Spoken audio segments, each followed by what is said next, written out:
Assalamualaikum. Today's topic is acute confusional state. আমরা acute confusional state এর অ্যাপ্রোচটা শিখবো একটা নিউমোনিক দিয়ে। এটা হচ্ছে MTVIO. M means metabolic, T means trauma, V means vascular, I means infection এবং others, O means others. MTVIO.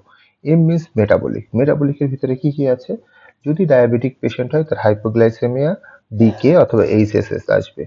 এছাড়া পেশেন্টের ইউরেমিক এনকেফালোপ্যাথি হতে পারে এবং হেপাটিক এনকেফালোপ্যাথি হতে পারে।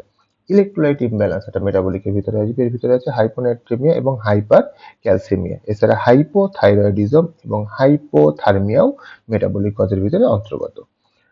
টি টি ফর ট্রমা। পেশেন্ট যদি কোনো ট্রমা থাকে তার সাব ড্রুয়াল হেমাটোমা অথবা এক্সট্রা ড্রুয়াল হেমাটোমা চিন্তা করব। Toxin means drugs, alcohol history আছে কিনা, অপয়েড হিস্ট্রি আছে কিনা, anticholinergic, sedative, barbiturate, OPC poisoning and other history নিতে হবে। V means vascular. Vascular includes stroke, subarachnoid haemorrhage, cerebral venous thrombosis. Infection is very much important. It includes meningitis, encephalitis, cerebral abscess, cerebral malaria. এছাড়া pneumonia, UTI and septicaemia. Others include brain tumour. তাহলে পরীক্ষার সময় আমরা যদি আসি, পরীক্ষার সময় আমরা কোন এতগুলো তো লিখতে পারবো না, আমাদের ডিডি হবে। যদি পেশেন্ট ডায়াবেটিক থাকে তাহলে hypoglycaemia or hyperglycaemia. 2 number point হচ্ছে ইউরেমিক এনকেফালোপ্যাথি। এর ভিতরে আসবে ইউরেমিয়া, মেটাবলিক এনকেফালোপ্যাথি, এর ভিতরে আসবে ইউরেমিয়া, হেপাটিক এনকেফালোপ্যাথি এবং ইলেকট্রোলাইট ইমব্যালেন্স। তাহলে 1 নম্বরে বললাম ডায়াবেটিস রিলেটেড হাইপোগ্লাইসেমিয়া, 2 নম্বরে বললাম মেটাবলিক এনকেফালোপ্যাথি। এখানে দেখেন ইউরেমিক এনকেফালোপ্যাথি, হেপাটিক এনকেফালোপ্যাথি এবং ইলেকট্রোলাইট ইমব্যালেন্স আসছে। দেন হচ্ছে V. V means vascular stroke or subarachnoid haemorrhage. আইতে ইনফেকশন, মেনিনজাইটিস এরকম আসবে, মেনিনজাইটিস আর এনকেফালাইটিস। আর লাস্টলি আমরা ড্রাগ বা টক্সিন দিয়ে শেষ করব। ক্লিনিক্যাল চেকলিস্ট থেকেও একটা কোশ্চেন আসছে। ক্লিনিক্যাল চেকলিস্টের প্রথম আমাদের পয়েন্ট হবে অনসেট অফ সিমটম। এই সিমটমটা যদি সাডেন হয় তাহলে চিন্তা করতে হবে সেখানে স্ট্রোক, হাইপোগ্লাইসেমিয়া অথবা ট্রমার কারণ হচ্ছে। আর যদি গ্রাজুয়াল হয় তাহলে ব্রেইন টিউমার আমরা চিন্তা করব। এনি প্রিভিয়াস আর প্রি এক্সিস্টিং কগনিটিভ ইম্পেয়ারমেন্ট যদি থাকে তাহলে কিন্তু এটা ডিমেনশিয়া। পেশেন্টের history of diabetes mellitus, history of missed meal or overdose of drug, sweating, palpitation এরকম থাকলে হাইপোগ্লাইসেমিয়া। পেশেন্টের আনকন্ট্রোল ডায়াবেটিস আছে, missed drug or increased meal, abdominal pain, leg cramp, low জিস্টুল আছে, ডিকে অথবা এইচএস হতে পারে। পেশেন্টের আগে থেকে pre existing diabetes, hypertension, renal disease আছে। Patient develops diarrhoea or vomiting, then maybe uraemic encephalopathy or electrolyte imbalance. পেশেন্টের যদি হিস্ট্রি অফ ফিভার থাকে, cough with sputum production, urgency, burning, micturition, suprapubic pain, loin pain, then sepsis due to pneumonia, UTI or pyelonephritis. পেশেন্টের fever আছে, headache আছে, vomiting আছে, convulsion আছে, তাহলে আমরা চিন্তা করব ইনফেকশনটা ব্রেইনে হয়েছে। Fever, headache and convulsion, meningitis, encephalitis. পেশেন্টের একটা হেড ট্রমার হিস্ট্রি আছে, তারপরে পেশেন্টের কনভালশন হচ্ছে, এক্সট্রাড্রাল আর সাবড্রাল হেমাটোমা।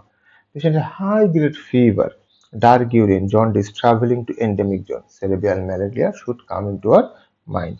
এরপরে পেশেন্টের past history, family history, drug হিস্ট্রিটা খুব ইম্পর্টেন্ট। অ্যালকোহল, বারবিচুরেট, অপয়েড নিতে হবে।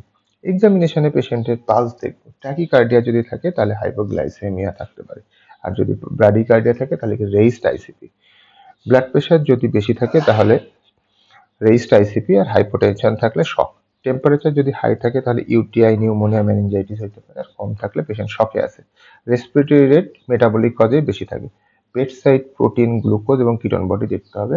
পেট সাইড ইডেমা দেখতে হবে, সিকেডি এবং সিএলডিতে পাওয়া যেতে পারে। Neurological investigation is very important. এই নিউরোলজিক্যাল এক্সামিনেশন সকল পেশেন্টের করতে হবে। জিসিএস দেখতে হবে, signs of meningeal irritation, that is neck rigidity, Kernig sign, any signs of head injury. তারপরে ফোকাল সাইন দেখতে হবে, hemiplegia, extensor plantar, 6 nerve palsy যদি থাকে তাহলে রেস্ট আইসিপি থাকে, এবং ফান্ডোস্কোপিতে প্যাপিলোডেম আছে কিনা দেখতে হবে। Respiratory examination for any signs of pneumonia, CVS for any signs of infective endocarditis, and abdominal examination for any signs of renal angle tenderness or any organomegaly. Investigation আমরা কিভাবে করব? এমটিভি আইও দিয়েই করব।